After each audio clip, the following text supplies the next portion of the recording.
For those of you who have read my other stories and asked if there was more and received cryptic answers from me, I want to apologize for being dishonest. I said several times in the comments that nothing really happened after footsteps, but that wasn't true. The events of the following story weren't locked away in the recesses of my mind. I've always remembered them. It wasn't until I remembered balloons and spoke with my mother about the following events that I realized how intertwined this story was with everything else, but I originally hadn't really planned on sharing this anyway. My desire to withhold this memory was due mostly to the fact that I don't think I showed good judgment in it. I also wanted consent from another person to tell it, so as to not misrepresent what transpired. I didn't expect there to be a lot of interest in my other stories, so I never thought I'd really get pressed for more details, and I would have been happy to keep this to myself for the rest of my life. I haven't been able to reach the other party, but I would feel disingenuous withholding this story from those who wanted more information now that I've spoken with my mother and another connecting line has been drawn. What follows is as accurate a recollection as I could manage. I apologize for the length. I spent the summer before my first year of elementary school learning how to climb trees. There was one particular pine tree right outside my house that seemed almost designed for me. It had branches that were so low I could easily grab them without a boost, and for the first couple of days, after I learned how to pull myself up, I would just sit on the lowest branch, dangling my feet. The tree was outside our back fence and was easily visible from the kitchen window, which was just above the sink. Before too long, my mother and I developed a routine where I would go play on the tree when she washed the dishes, because she could easily see me while she did other things. As the summer passed, my abilities grew, and before too long, I was climbing fairly high. As the tree got taller, its branches not only got thinner, but more widely spaced. I eventually reached a point where I couldn't actually climb any higher, and so the game had to change. I began to concentrate on speed, and in the end, I could reach my highest branch in about 25 seconds. I got a little too confident, however, and one afternoon, I tried to step from a branch before I had firmly grasped the next one. I fell about 20 feet and broke my arm really badly in 2 places. My mom was running toward me, yelling, and I remember her sounding like she was underwater. I don't remember what she said, but I do remember being surprised by just how white my bone was. I was going to start kindergarten with a cast, and wouldn't even have any friends to sign it. My mom must have felt terrible, because the day before I started school, she brought home a kitten. He was just a baby and was striped with tan and white. As soon as she put him down, he crawled into an empty case of soda that was sitting on the floor. I named him Boxes. Boxes was only an outside cat when he escaped. My mom had him declawed so he wouldn't destroy the furniture, so as a result, we did our best to keep him inside. He'd get out every now and then, and we'd find him somewhere in the backyard chasing some kind of bug or lizard, though he could hardly ever catch one because he had no front claws. He was pretty evasive, but we'd always catch him and carry him back inside. He'd scramble to look back over my shoulder.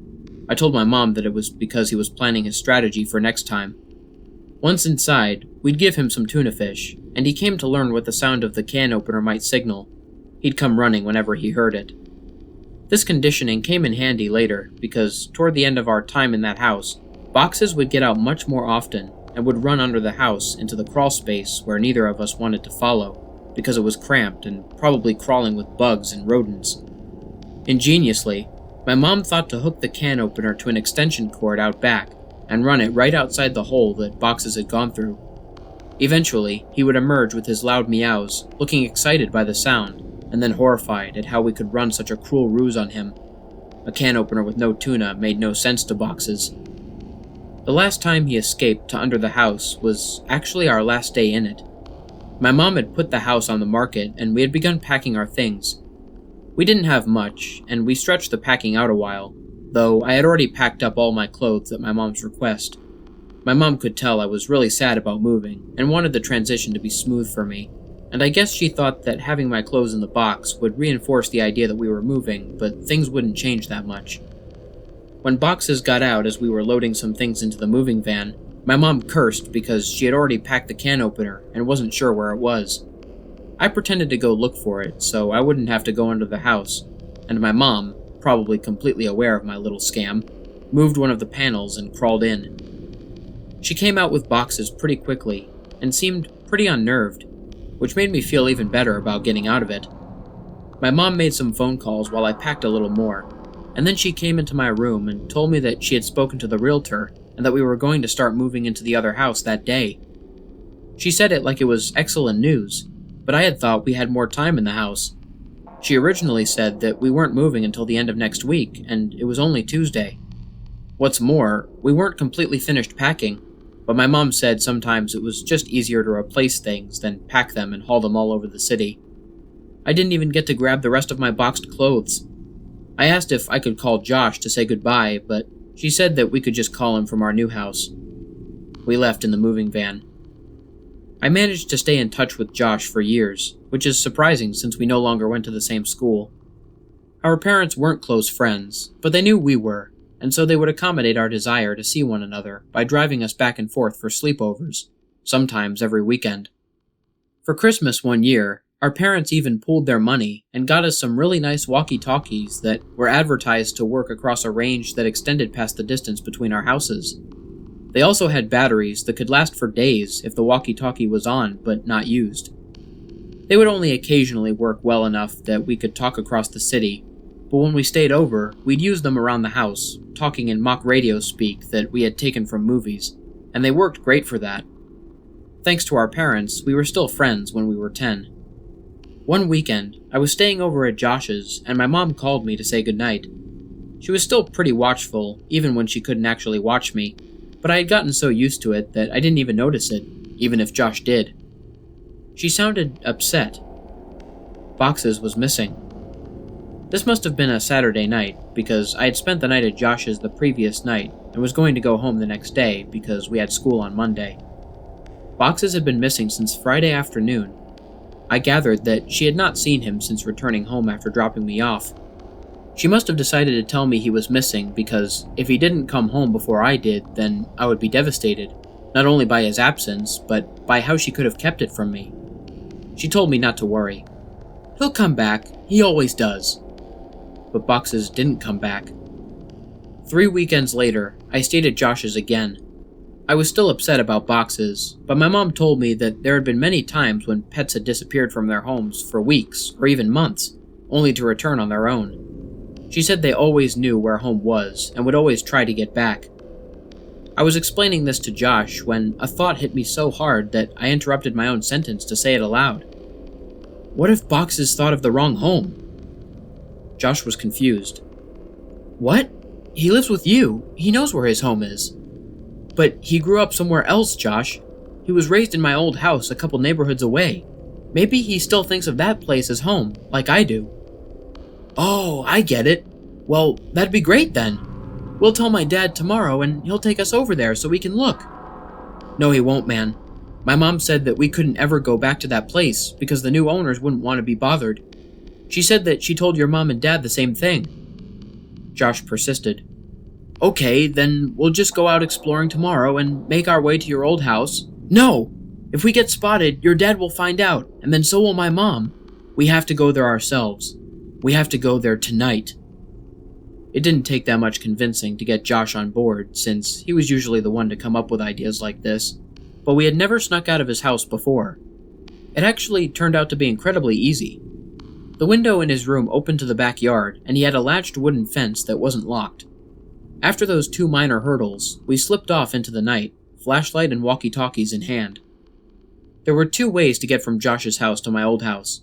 We could walk on the street and make all the turns, or go through the woods, which would take about half the time. It would have taken about 2 hours to walk there taking the street, but I suggested that we go that way anyway. I told him it was because I didn't want to get lost. Josh refused, and said that if we were seen, they might recognize him and tell his dad. He threatened to go home if we didn't just take the shortcut, and I accepted it because I didn't want to go by myself. Josh didn't know about the last time I walked through these woods at night. The woods were much less creepy with a friend and a flashlight, and we were making pretty good time. I wasn't entirely sure where we were, but Josh seemed confident enough, and that bolstered my morale. We passed through a particularly thick patch of tangled trees when the strap on my walkie-talkie got caught on a branch. Josh had the flashlight, and so I was struggling to get the walkie free when I heard Josh say, "Hey man, wanna go for a swim?" I looked over to where he was shining the flashlight, though I closed my eyes as I did, because I now knew where we were. He was pointing at the pool float. This was where I had woken up in these woods all those years ago. I felt a lump in my throat and the sting of fresh tears in my eyes as I continued to struggle with the walkie. Frustrated, I yanked on it hard enough to break it free, and I turned and walked to Josh, who had partially laid down on the pool float in a mock sunbathing pose. As I walked toward him, I stumbled and nearly fell into a fairly large hole that was sitting in the middle of this small clearing, but I regained my balance and stopped right at the edge. It was deep. I was surprised by the size of this hole, but more surprised by the fact that I didn't remember it. I realized it must not have been there that night, because it was in the same spot where I had awoken. I put it out of my mind and turned to Josh. "Quit messing around, man. You saw I was stuck over there, and you were just laying here joking around on this float." I punctuated the sentence with a kick to an exposed part of the float. A screeching rose from it. Josh's smile inverted. He suddenly looked terrified and was struggling to get off the float, but he couldn't in a quick manner due to the awkward way he had been laying on it. Each time he would fall back on the float, the screeching would intensify. I wanted to help Josh, but I couldn't move myself any closer. My legs wouldn't cooperate. I hated these woods. I picked up the flashlight that he had thrown in his thrashing and shined it on the float, not knowing what to expect. Finally, Josh got off the float and rushed next to me, looking at where I was shining the light. Suddenly, there it was. It was a rat. I started laughing nervously, and we both watched the rat run into the woods, taking the screeches with it. Josh lightly punched me in the arm, the smile slowly returning to his face, and we continued walking. We quickened our pace and made it out of the woods faster than we thought we would, and we found ourselves back in my old neighborhood. The last time I had rounded the bend ahead, I had seen my house fully illuminated, and all the memories of what transpired came flooding back. I felt a skipping in my heart as we were finally turning the corner and about to face the full view of my house, remembering last time how incandescent it was. But this time, all the lights were off. From a distance, I could see my old climbing tree, and as my mind traced the steps of causality backward, I realized that I wouldn't be back here this night if that tree hadn't grown, and I was briefly in awe of how all events were like that. As we got closer, I could see that the lawn looked terrible. I couldn't even guess when it was last mowed. One of the shutters had partially broken loose and was rocking back and forth in the breeze, and overall, the house just looked dirty. I was sad to see my old home in such a state of disrepair. Why would my mom care if we bothered the new owners if they cared so little about where they lived? And then I realized there were no new owners. The house was abandoned, though it looked simply forsaken. Why would my mom lie to me about our house having new people in it? But I thought this was actually a good thing. It would be easier to look around for boxes if we didn't have to worry about being spotted by the new family. This would make it much quicker. Josh interrupted my thoughts as we walked through the gate and up to the house itself. "Your old house sucks, dude," Josh yelled as quietly as he could. "Shut up, Josh. Even like this, it's still nicer than your house." "Hey, man. Okay. I think boxes is probably under the house. One of us has to go under and look, but the other should stay next to the opening in case he comes running out." "Are you serious? There's no way I'm going under there. It's your cat, man. You do it." "Look, I'll game you for it, unless you're too scared," I said, holding my fist over my upturned palm. "Fine, but we go on shoot, not on 3. It's rock, paper, scissors, shoot, not 1, 2, 3. "I know how to play the game, Josh. You're the one who always messes up, and it's 2 out of 3. I lost. I wiggled loose the panel that my mom would always move when she had to crawl under here for boxes. She only had to do it a couple of times since the can opener trick usually worked, but when she had to do it, she hated it, especially that last time. And as I looked into the darkness of the crawl space, I had a greater appreciation for why. Before we moved, she said that it was actually better that boxes ran under here, despite how hard it could be to get him out. It was less dangerous than him jumping over the fence and running around the neighborhood. All that was true, but I was still dreading doing this. I grabbed the flashlight and the walkie and began to crawl in. A powerful smell overtook me. It smelled like death. I turned on my walkie. Josh, are you there? This is Macho Man. Come back. Josh, cut it out. There's something wrong down here. What do you mean? It stinks. It smells like something died. Is it boxes? I really hope not. I set down my walkie and moved the flashlight around as I crawled forward. Looking through the hole from the outside, you could see all the way back with the right lighting, but you had to be inside to see around the support blocks that held the house up. I'd say that there was about 40% of the area that you couldn't see unless you were actually in the crawl space. But even inside, I discovered that I could only see directly where the flashlight was pointing.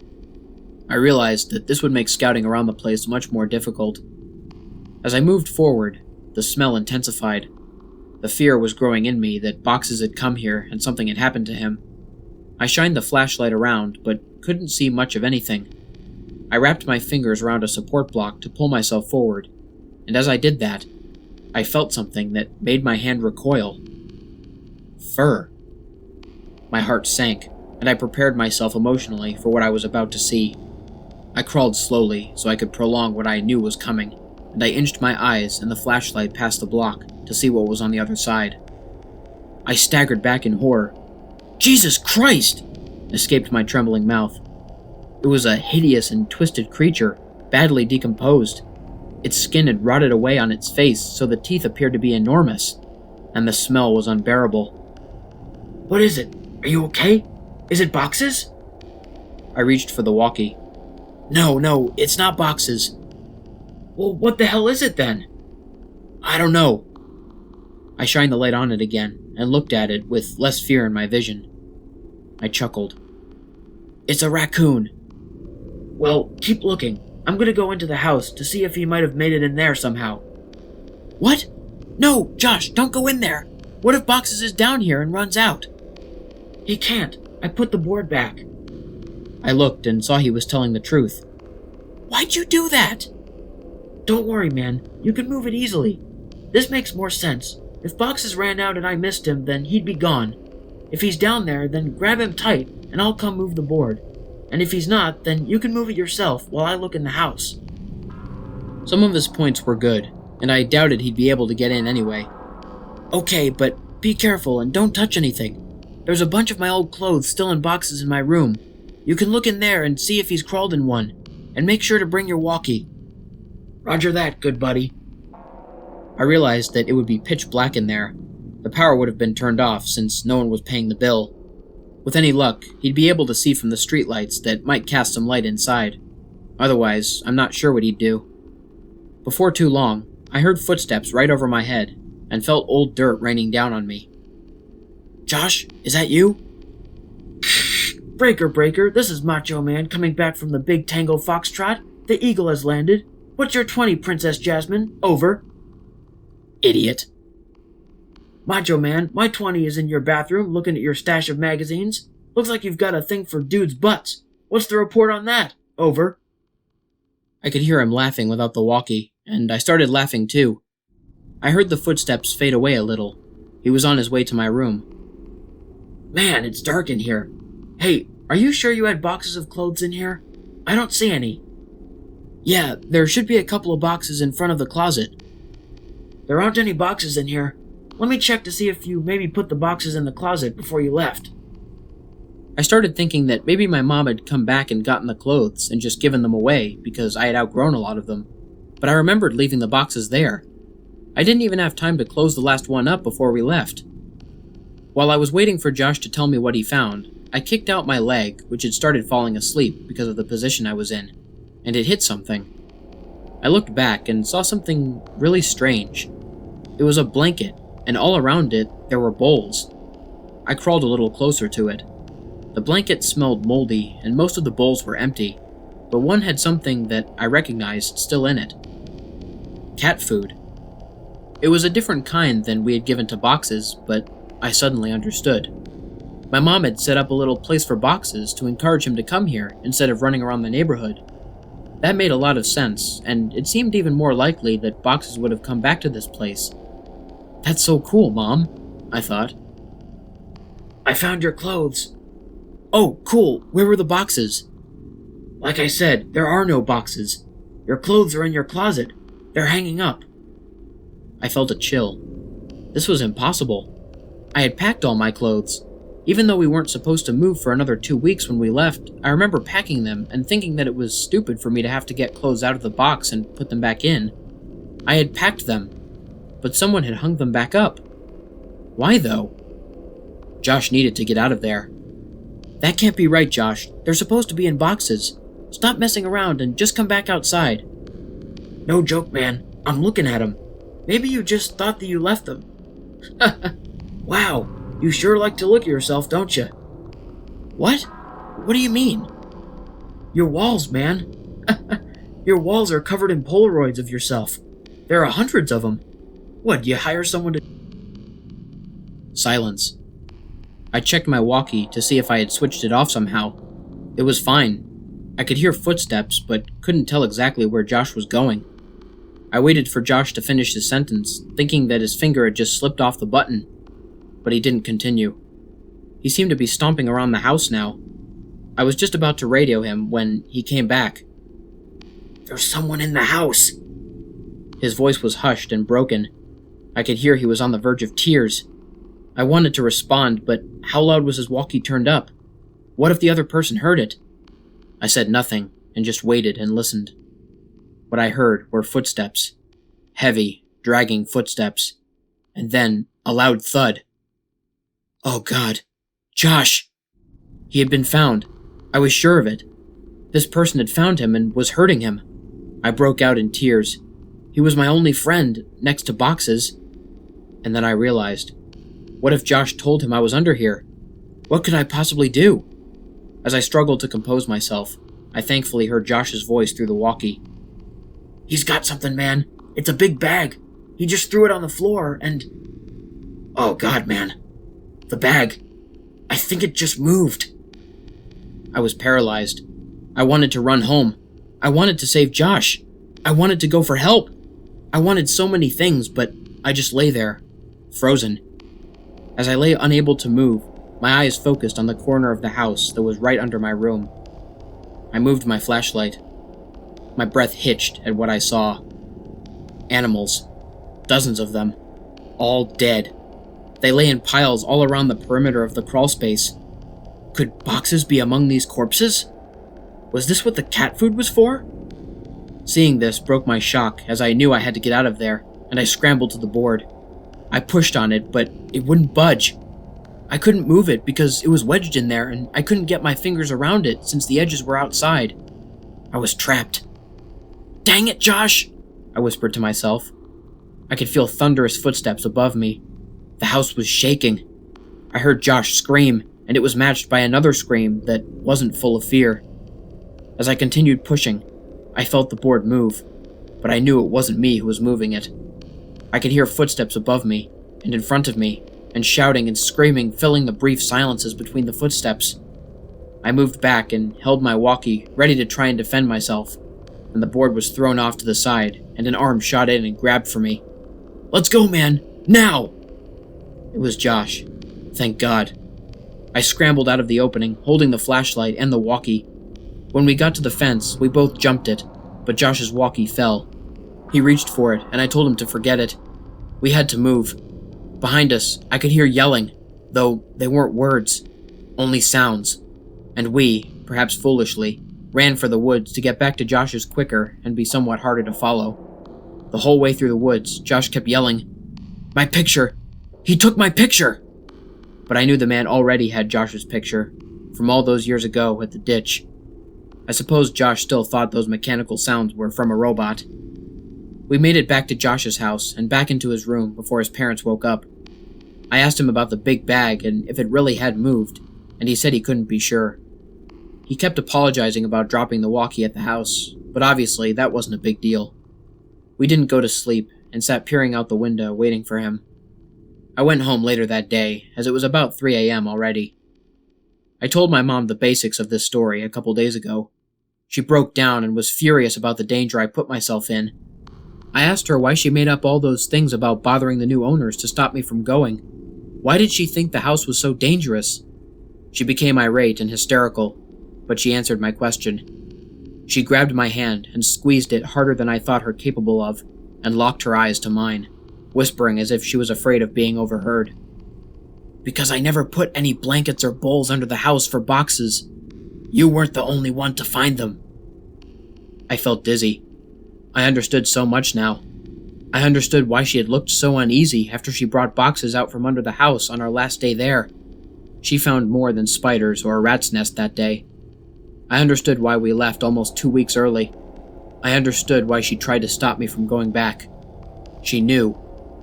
She knew he made his home under ours, and she kept it from me. I left without saying another word and didn't finish the story for her, but I want to finish it here, for you. I got home from Josh's that day. I threw my stuff on the floor and it scattered everywhere. I didn't care. I just wanted to sleep. I woke up around 9 p.m. to the sound of boxes meowing. My heart leapt. He had finally come home. I was a little sick about the fact that if I had just waited a day, none of the previous night's events would have happened and I'd have boxes anyway, but that didn't matter. He was back. I got off my bed and called for him, looking around to catch a glint of light off his eyes. The crying continued, and I followed it. It was coming from under my bed. I laughed a little, thinking I had just crawled under a house looking for him and how this was so much better. His meows were being muffled by his shirt, so I flung it aside and smiled, yelling, "Welcome home, boxes!" His cries were coming from my walkie-talkie. Boxes never came home.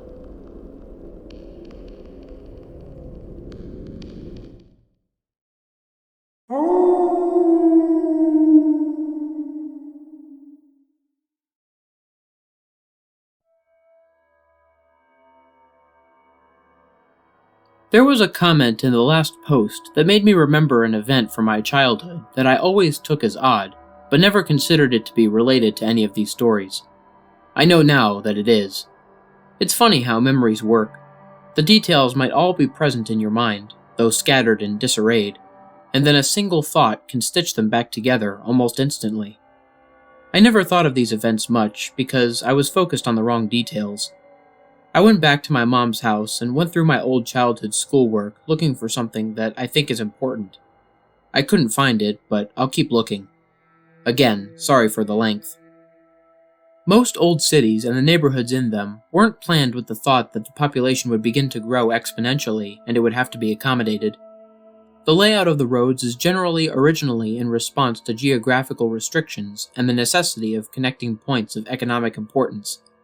Once the connecting roads are established, new businesses and roads are positioned strategically along the existing skeleton, and eventually, the paths carved into the earth are immortalized in asphalt, leaving room only for minor modifications, additions, and alterations, but never a dramatic change. My childhood neighborhood must have been old then. If straight lines move as the crow flies, then my neighborhood must have been built based on the travels of a snake. The first houses built must have been placed around the lake, and gradually the inhabitable area increased as new extensions were built off the original path, but these new extensions all ended abruptly at one point or another. There was only one entrance/exit for the entire neighborhood. Many of these extensions were limited by a tributary which both fed and drank from the lake, and passed right by what I came to call, and have called in these stories, the ditch. Many of the original homes had enormous yards, but some of those original plots had been divided, leaving properties with smaller and smaller boundaries. An aerial view of my neighborhood would give one the impression that an enormous squid had once died in the woods, and some adventuring entrepreneur found the corpse and paved roads over its tentacles, only to withdraw his involvement and leave time, greed, and desperation to divide up the land among prospective homeowners like an embarrassing attempt at the golden ratio. From my porch, you could see the old houses that surrounded the lake, but the house of Mrs. Maggie was my favorite. She was, as best as I can remember, around 80 years old, but despite that, she was one of the friendliest people I had ever met. She had a head of loose-set white curls and always wore light dresses with floral patterns. She would talk to me and Josh from her back porch while we were swimming in the lake, and she would always invite us in for snacks. She said that she was lonely because her husband, Tom, was always away on business, but Josh and I would always decline her invitation because, as nice as Mrs. Maggie was, there was still something a bit odd about her. Every now and then, when we would swim away, she would say, "Chris and John, you're welcome here any time." and we could hear her still yelling that when we were walking back into my house. Mrs. Maggie, like many of the older homeowners, had a sprinkler system that was on a timer, though at some point over the years her timer must have broken because the sprinklers would come on at various points during the day, and often even at night, all year. While it never got cold enough to snow very much, several times each winter I would go outside in the morning to see Mrs. Maggie's yard transformed into a surreal Arctic paradise by the frozen water. Every other yard stood sterilized and dry by the biting frost of the winter's cold. But right there, in the middle of the bleak reminder of the savagery of the season, was an oasis of beautiful ice, hanging like stalactites from every branch of every tree and every leaf of every bush. As the sun rose, it reflected off, and each piece of ice splintered the sun into a rainbow that would only be viewed briefly before it blinded you. Even as a child, I was struck by how beautiful it was, and often Josh and I would go over there to walk on the iced grass and have sword fights with the icicles. I once asked my mom why she left it on like that. My mom seemed to search for the explanation before she said, "Well, sweetie, Mrs. Maggie is sick a lot, and sometimes when she gets really sick, she gets confused. That's why she messes up yours and Josh's names sometimes. She doesn't mean to, but sometimes she just can't remember. She lives in that big house all by herself, so it's okay if you talk to her when you swim in the lake, but when she invites you in, you should keep saying no. Be polite. Her feelings won't get hurt." "But she'll be less lonely when her husband comes home, though, right? How long will he be away on business? It seems like he's always away." My mom seemed to struggle, and I could see that she had become very upset. Finally, she answered, "Honey, Tom's not going to come home. Tom's in heaven. He died years and years ago, but Mrs. Maggie doesn't remember. She gets confused and forgets, but Tom's not ever coming home. If someone moved back in with her, she might even think it was Tom, but he's gone, sweetie." I would have only been around 5 or 6 when she told me that, and while I didn't understand it completely, I was still profoundly sad for Mrs. Maggie. I know now that Mrs. Maggie had Alzheimer's. She and her husband Tom had had 2 sons, Chris and John. The two had worked out payment plans with the utility companies and paid for Mrs. Maggie's water and electricity, but they would never visit her. I don't know if something happened between them, or if it was the illness, or if they just lived too far away, but they never came around. I have no idea what they looked like, but there were times when Mrs. Maggie must have thought Josh and I looked like they did when they were children. Or maybe she saw what some part of her mind so desperately wanted her to see, ignoring the images transmitted down her optic nerve, and just for a little while, showing her what used to be. I realize only now how lonely she must have been. During the summer after kindergarten, before the events of balloons, Josh and I had taken to exploring the woods near my house, as well as the tributary of the lake. We knew that the woods between our houses were connected, and we thought it would be neat if the lake near my house was somehow connected to the creek around his, so we resolved ourselves to find out. We were going to make maps. The plan was to make 2 separate maps and then combine them. We would make one map exploring the area around the creek near his house, and make another following the outflow from my lake. Originally, we were going to make one map, but we realized that wasn't possible since I had started drawing the map of my area so huge that the route from his house wouldn't have been to scale. We kept the map from the lake at my house and the map from the creek at his, and we would add to each when we stayed the night with each other. For the first couple weeks, it went really well. We would walk through the woods along the water and pause every couple of minutes to add to the map, and it seemed like the 2 maps would come together any day. We had no equipment needed for the job, not even a compass, but we tried to make do. We had the idea to impale the earth with a stick when we had reached the end of a venture, so that if we came upon the stick from the other direction the next weekend, we would know we had joined the maps. We might have been the world's worst cartographers.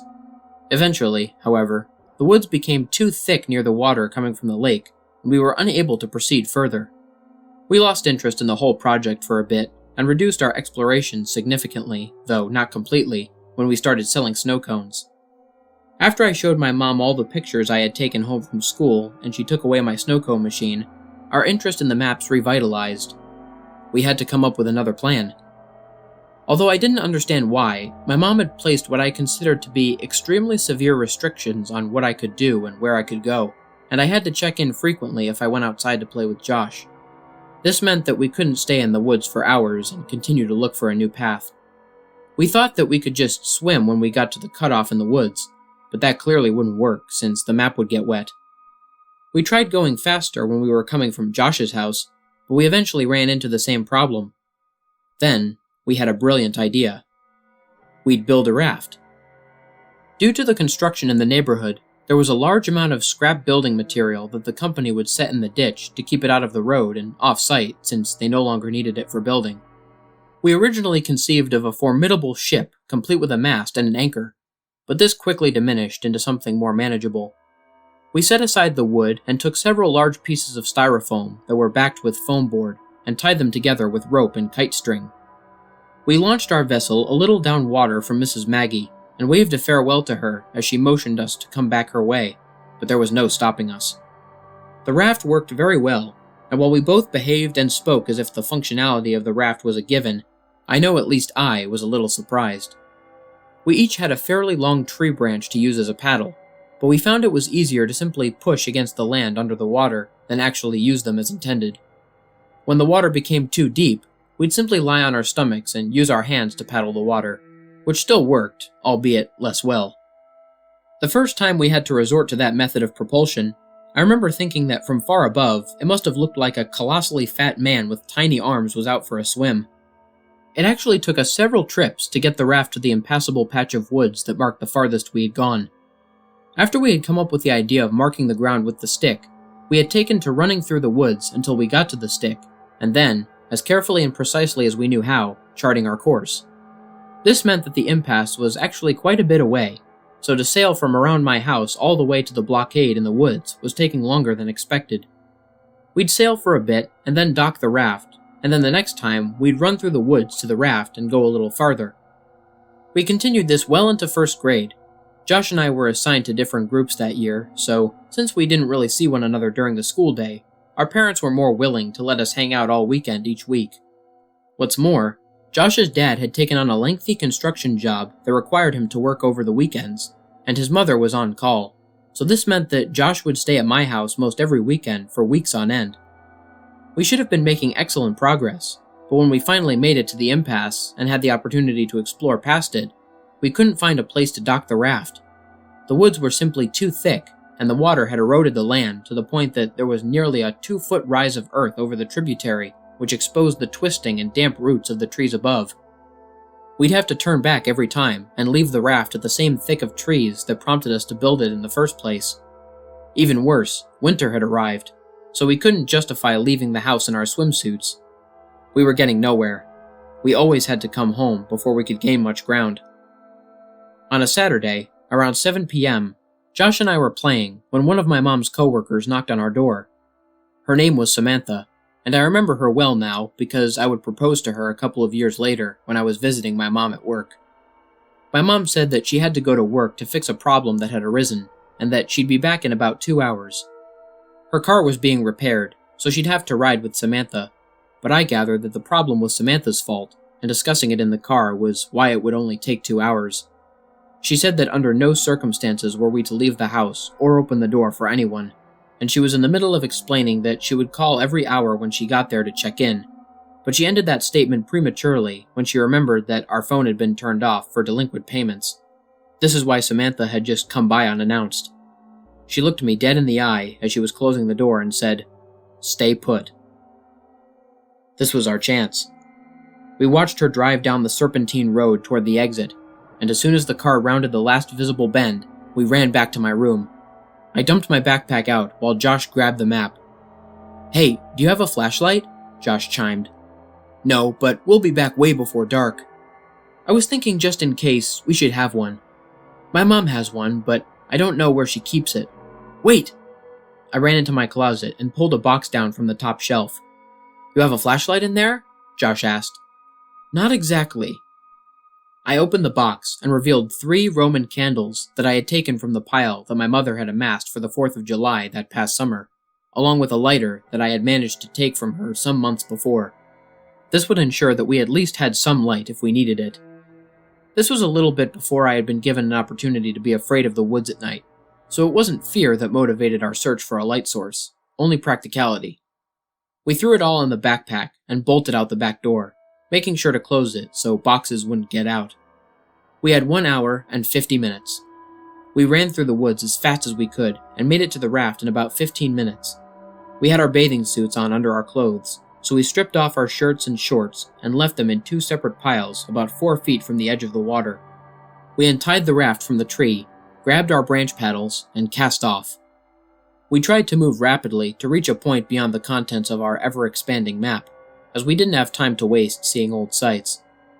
We knew that we were slower in the raft than on land, and that we would be in the raft for quite a while after the cutoff, since the woods were too thick to walk through and there wasn't a place to dock. This meant that we'd have to ride the raft back to the original docking site, even if we found a new place to dock it further ahead. After we passed the last charted part of our map, the water began to get really deep, and eventually we could no longer touch the bottom with our tree branches, so we lay on our stomachs and paddled with our hands. It was getting darker, and as a result, it was becoming harder to distinguish the trees from one another, and we were both becoming slightly unnerved. In the interest of making good time, we were paddling fast with our arms, but this caused a lot of noise as our hands repeatedly confronted and then broke through the water's surface tension. During these periods, we could both hear the crunching of dead leaves and the snapping of fallen sticks in the woods to our right. As we would slow our pace and quiet our actions, the rustling in the woods would cease, and we began to wonder if it was really ever there at all. We didn't know what kinds of animals resided this far into the woods, but we did know that we didn't wish to find out. As Josh amended the map that I was illuminating with the lighter, we were suddenly confronted with the fact that the sounds were not imagined. Rapidly and rhythmically, we heard crunch, snap, crunch. It seemed to be moving slightly away from us, pushing through the woods just beyond our map. It had become too dark to see. We had misjudged how long the sun would linger. Nervously, I called out, "Hello?" There was a brief moment of breathless tension as we lay static in the water. This silence was suddenly broken by laughter. "Hello?" Josh cackled. "So what?" "Hello, Mr. Monster in the Woods. I know you're sneaking around, but maybe you'll answer to my hello. Hello?" I realized how stupid it was. Whatever animal it was, it wouldn't respond. I hadn't even realized I'd said it until afterwards, but if nothing was actually there, I obviously wouldn't get a reply. Josh continued, "Hello?" in a high falsetto. "Hello?" I countered, with as deep a baritone as I could manage. "Hello there, mate." "Hello, beep boop." "Hello." We continued mocking each other, and were in the process of turning the raft around to head back when we heard, "Hello?" It was whispered and forced, as if it were powered by the last breath in a pair of deflating lungs. But it didn't sound sickly. It had come from the spot just off the map, which now sat behind us since we had turned the raft around. I slowly shifted on the raft and faced the direction of the sound as I fumbled with the Roman candle. I wanted to see. "What are you doing?" Josh hissed, but I had already lit it. As the sparking fuse sunk into the wrapper, I held it towards the sky. I had never actually shot one of these myself, and thought to just use it like a flare in the movies. A glowing green orb rocketed out toward the stars, and then quickly extinguished. I lowered my arm more toward the horizon. I could remember that there were several colors, but I couldn't remember how many times one of these fired before being depleted. A second ball of red light burst out and fizzled above the trees. But I still saw nothing. "Let's just go, man," Josh pressed as he turned to face the direction back home and began paddling desperately. "Just one more." Lowering my arm directly at the woods in front of me, another red ball of fire was launched from the tube. It traveled straight ahead until it collided with a tree, briefly exploding the light in a much greater diameter. Still nothing. I dropped the firework in the water and watched as one more struggling fireball burst free only to quickly die, suffocated by the water. As we began paddling in the direction toward my house, we heard a loud and unconcealed rustling in the woods. The breaking of branches and the trampling of fallen leaves overpowered the sound of our splashing. It was running. In our panic, we jostled the raft too violently, and I felt one of the ropes under my chest loosen. "Josh, be careful!" But it was too late. Our raft was breaking. Before too long, it had completely fallen apart. We each held onto a separate piece of styrofoam, but the pieces weren't big enough to keep us completely afloat, and our legs dangled beneath us in the winter water. "Josh, quick!" I yelled as I pointed at the water right next to him.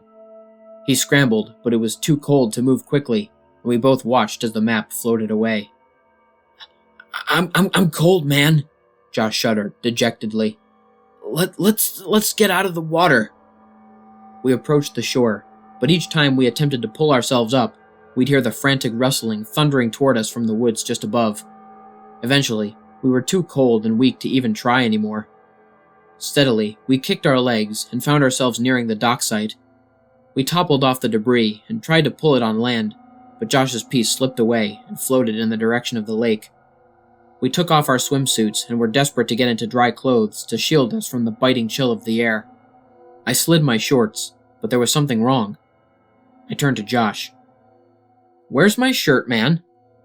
He shrugged and suggested, "Maybe it got knocked into the water and floated into the lake."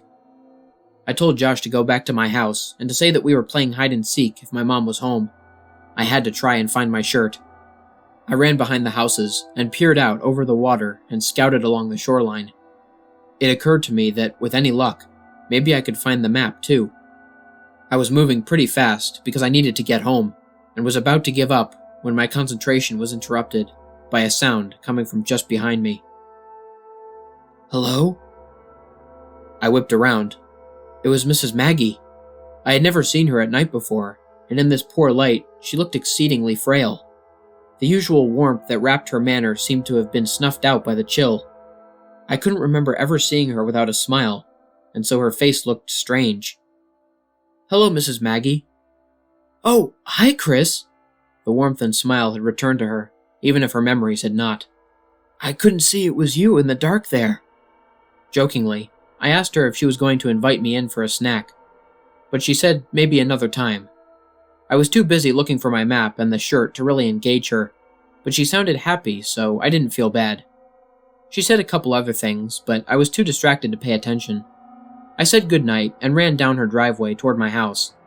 Behind me, I could hear her walking across the frozen yard, but I didn't turn around to wave. I had to get home. I made it home a couple of minutes before my mom did, and by the time she came in, Josh and I had already changed clothes and warmed up. We'd gotten away with it, even though we had lost the map. "Couldn't find it?" "Nah, but I saw Mrs. Maggie. She called me Chris again. I'm telling you, dude, just be glad you've never seen her at night." We both laughed, and he asked me if she invited me in for a snack, joking that the snacks must be terrible since she couldn't even give them away. I told him that she didn't, and he was surprised. And now that I had time to think about it, so was I. Literally, every time we had seen her, she had invited us in for snacks. And here I had, albeit sarcastically, invited myself, and she said no. As Josh talked more about Mrs. Maggie, I suddenly realized that the lighter might still be in my pocket, and that it would be disastrous for my mom to find. I grabbed the shorts off the floor and patted my pockets. I felt something, but it wasn't the lighter. From my back pocket, I slid out a folded piece of paper, and my heart leapt. "The map?" I thought. "But I watched it float away." As I unfolded the paper, my stomach turned as I tried to understand what I was seeing. Drawn on the paper, inside of a large oval, were two stick figures holding hands. One was much bigger than the other, but neither had faces. The paper was torn, so a part of it was missing, and there was a number written near the top right corner. It was either 15 or 16. I nervously handed Josh the paper and asked him if he had put it in my pocket at some point, but he scoffed at the idea and asked why I was so upset. I pointed toward the smaller stick figure and what was written next to it. It was my initials. I shook it off and told Josh the rest of the conversation between Mrs. Maggie and I. I had always attributed the odd exchange to her being sick until revisiting the events in my mind all these years later. As I think about it now, the feeling of profound sadness for Mrs. Maggie returns, but it is augmented by a looming feeling of despair when I think about why she said, "Maybe another time." I knew what she had said, but I didn't understand what it meant that night. I didn't understand what her words had meant weeks later when I watched men in strange orange biohazard suits carry what I thought were black bags full of garbage out of her house, or why the whole neighborhood smelled like death that day. I still didn't understand when they condemned the house and boarded it up a little while before we moved. But I understand now. I understand why her last words to me were so important, even if neither she nor I realized it at the time. Mrs. Maggie had told me that night that Tom had come home, but I know now who had really moved in. Just as I know now why I never saw her body brought out on a stretcher. Those bags weren't filled with garbage.